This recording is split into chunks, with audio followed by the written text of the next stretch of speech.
दोस्तों, आपका स्वागत है स्टडी गुरुकुल 2.0 के इस ऑनलाइन लर्निंग प्लेटफॉर्म पर। आशा करता हूं आप सभी स्वस्थ होंगे, मस्त होंगे, बेहतर होंगे।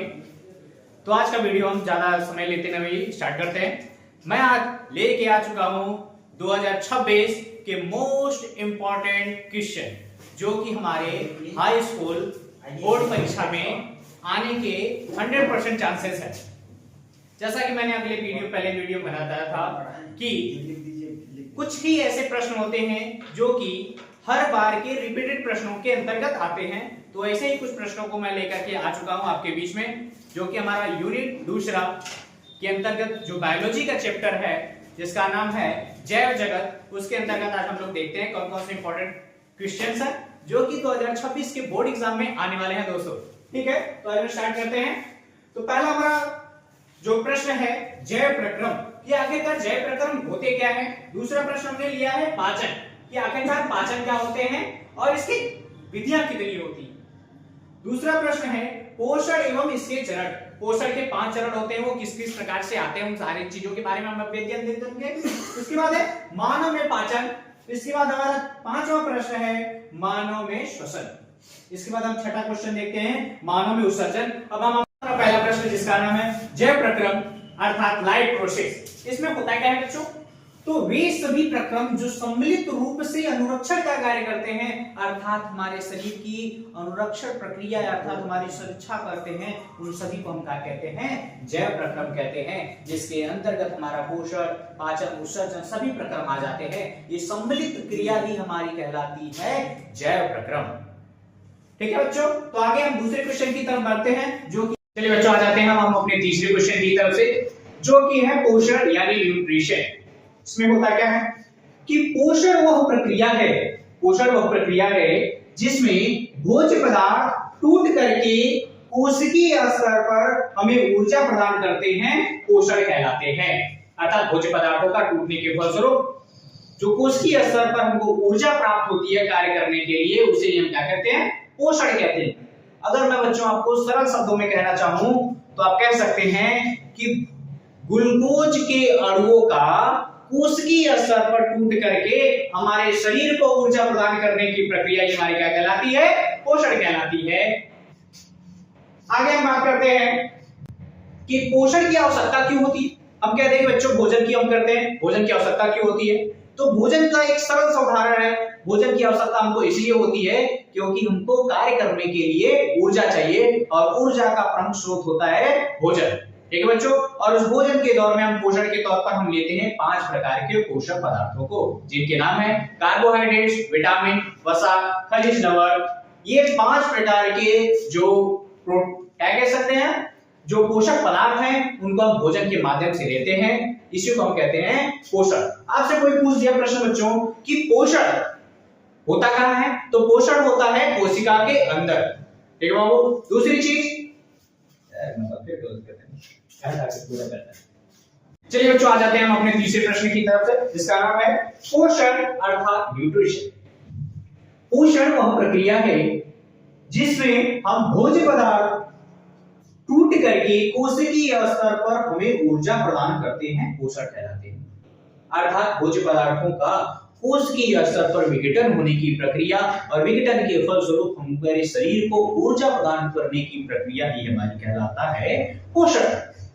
अगर हम सरल शब्दों में कहना चाहें बच्चों, इसको हम कह सकते हैं ग्लूकोज का हमारे कोशिकीय स्तर पर टूट करके ऊर्जा प्रदान करने की प्रक्रिया कहलाती है पोषण।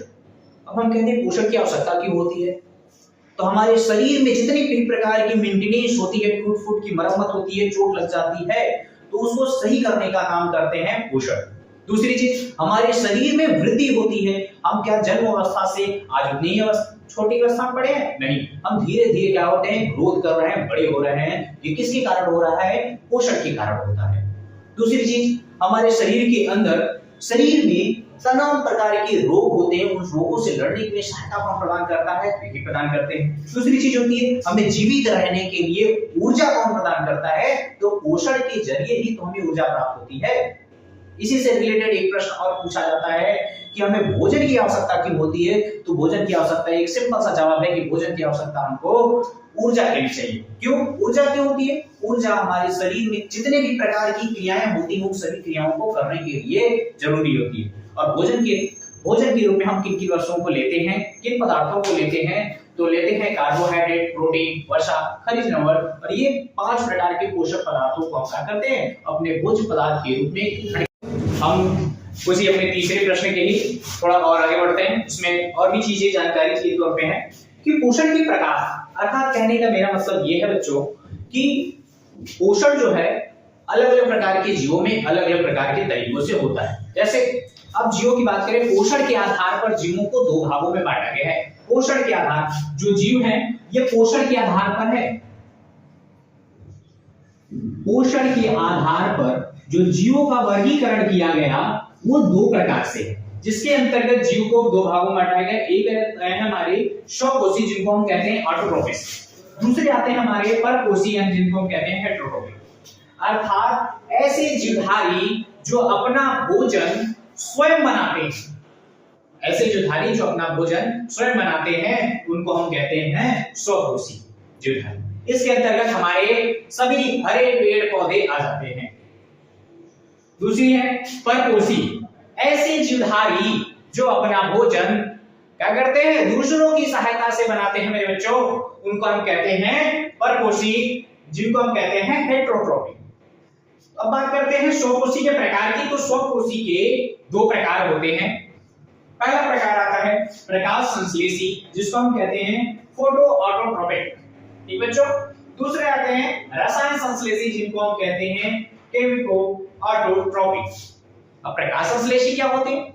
ऐसे जीवधारी जो अपना भोजन प्रकाश की उपस्थिति में बनाते हैं क्लोरोफिल की सहायता से, उनको हम कहते हैं प्रकाश संश्लेषी।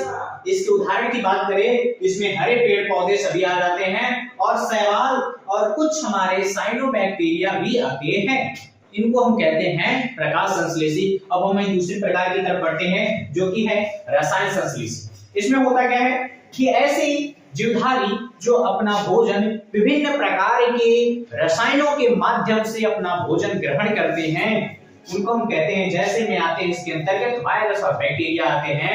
अब हम बढ़ते हैं परपोषी की तरफ से। जो परपोषी के 3 प्रकार होते हैं बच्चों, परपोषी के 3 प्रकार होते हैं। पहला प्रकार है प्राणी संभोजी, दूसरा है मृतोपजीवी और तीसरा है परजीवी। प्राणी संभोजी क्या होते हैं? जिनको हम कहते हैं होलोजोई, अर्थात ऐसे जीवधारी जो ठोस प्रकार का एवं तरल प्रकार के दोनों प्रकार के भोज्य पदार्थों को ग्रहण करते हैं, अर्थात जो जटिल पदार्थों को भी ग्रहण कर सकते हैं और तरल पदार्थों को अर्थात लिक्विड मटेरियल को भी ग्रहण कर सकते हैं, उनको हम कहते हैं प्राणी संभोजी। और इसके अंतर्गत सभी जंतु आते हैं, अर्थात मनुष्य, गाय, भेड़, बकरी सभी आ जाएंगे बच्चों। अब तीसरे हम दूसरे प्रकार की तरफ बढ़ते हैं जिसके अंतर्गत आता है मृतोपजीवी, ऐसे जीवधारी जो अपना भोजन सड़े गले जीवों के द्वारा उनके शरीर के ऊपर रह करके अपना पोषण ग्रहण करते हैं, उनको हम बोलते हैं मृतोपजीवी, जिनको हम कहते हैं सेप्रोफाइटिक। इसमें आते हैं, आपके उदाहरण के तौर की बात करें तो कवक आ जाएंगे और मशरूम आ जाएंगे। अब हम तीसरे प्रकार की तरफ बढ़ते हैं जो कि हमारा परपोषी का ही है। इसमें आते हैं परजीवी, जिनको हम कहते हैं पैरासाइटिक। अब इसके अंतर्गत आते हैं जूट और हम बात करते हैं परजीवी किसे कहते हैं? ऐसे जीवधारी जो किसी दूसरे जीवधारी के शरीर के ऊपर रह करके अपना पोषण ग्रहण करते हैं, अर्थात भोजन प्राप्त करते हैं, उनको हम कहते हैं, क्या कहते हैं बच्चों? उनको हम कहते हैं परजीवी। ठीक है बच्चों, आते हैं हम अपने अगले पड़ाव की तरफ।